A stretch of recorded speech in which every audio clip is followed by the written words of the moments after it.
Hi friends, welcome to தெய்வாஸ் Nalabagam. இன்னைக்கு தெய்வாஸ் நலபாகத்துல ஒரு ஹெல்தியான சூப் ரெசிபி தாங்க பார்க்க போறோம். ஆமாங்க, வெஜ் சூப் எப்படி செய்யறதுன்னு பார்க்க போறோங்க. இந்த சூப் சின்னவங்கள இருந்து பெரியவங்க வரைக்கும் எல்லாருக்குமே ரொம்பவே நல்லதுங்க. ஏன்னா இதுல நம்ம நிறைய காய்கறிகள் சேர்த்து செஞ்சிருக்கறனால அவங்க உடம்புக்கு தேவையான எதிர்ப்பு சக்தியை இந்த ஒரு சூப் மூலமாவே உங்களுக்கு ரொம்ப ஈஸியா கிடைச்சிரும். வாங்க அந்த ஹெல்தியான வெஜ் சூப்பை எப்படி செய்யலாம்னு பார்க்கலாம்.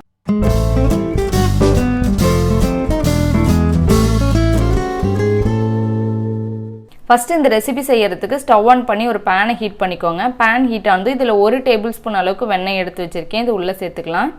பட்டர் நல்லா உருகி வந்ததுக்கு அப்புறம் இதுல ஒரு 5 பல் அளவுக்கு பூண்டு எடுத்து வச்சிருக்கேன். பொடியா கட் பண்ணி இதையும் இது கூடவே சேர்த்துக்கலாம்.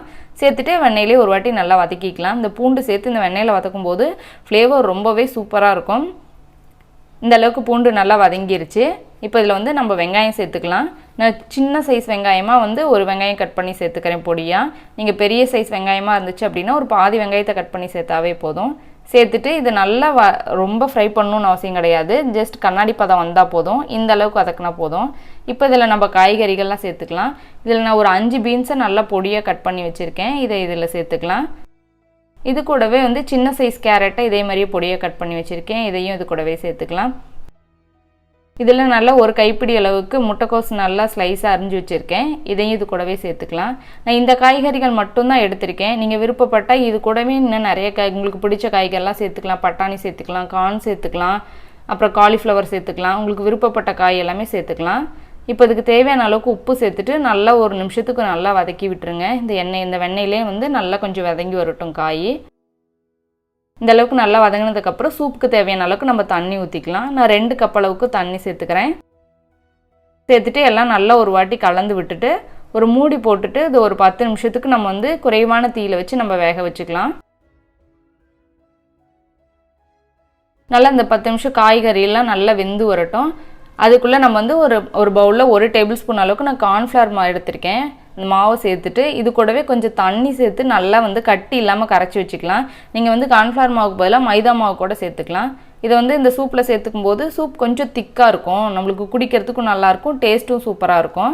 இந்த அளவுக்கு கரைச்சி வச்சாச்சு. இப்போ காயெல்லாம் நல்லா வெந்து வந்துருச்சு. லாஸ்டா இப்போ நம்ம கரைச்சி வச்சிருக்கிற கார்ன்ஃப்ளவரை இதுக்குள்ள சேர்த்துக்கலாம். காயெல்லாம் நல்லா வெந்து வந்துருச்சு. இப்போ இது கூடவே இதை சேர்த்துட்டு நல்லா ஒரு 5 நிமிஷத்துக்கு ஹை ஃப்ளேம்ல கொதிக்க வச்சிரலாம். சேர்த்துட்டு கொதிக்க வச்சோனே கொஞ்சம் நல்லா திக்காயிடும். பாருங்க இப்போ கொஞ்சம் நல்லா திக்காயிருச்சு. இப்படி இருந்துச்சுன்னா குடிக்க சூப்பரா இருக்கும். இப்போ லாஸ்டா இதுக்கு தேவையான அளவுக்கு மிளகு தூள் சேர்த்துக்கலாம். அவங்கவங்க காரத்துக்கு தகுந்த மாதிரி நீங்க அட்ஜஸ்ட் பண்ணி சேர்த்துக்கோங்க. நான் 1 டீஸ்பூன் அளவுக்கு சேர்த்திருக்கேன்.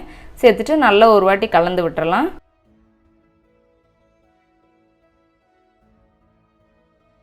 இப்போ ஸ்டவ் ஆஃப் பண்ணிட்டு மேலே கொஞ்சம் மல்லி இலை தூவிக்கலாம். தூவிட்டு நல்லா கலந்து விட்டுட்டு அவ்வளவுதான். இதை வந்து நம்ம ஒரு பவுலுக்கு மாத்திக்கலாம்.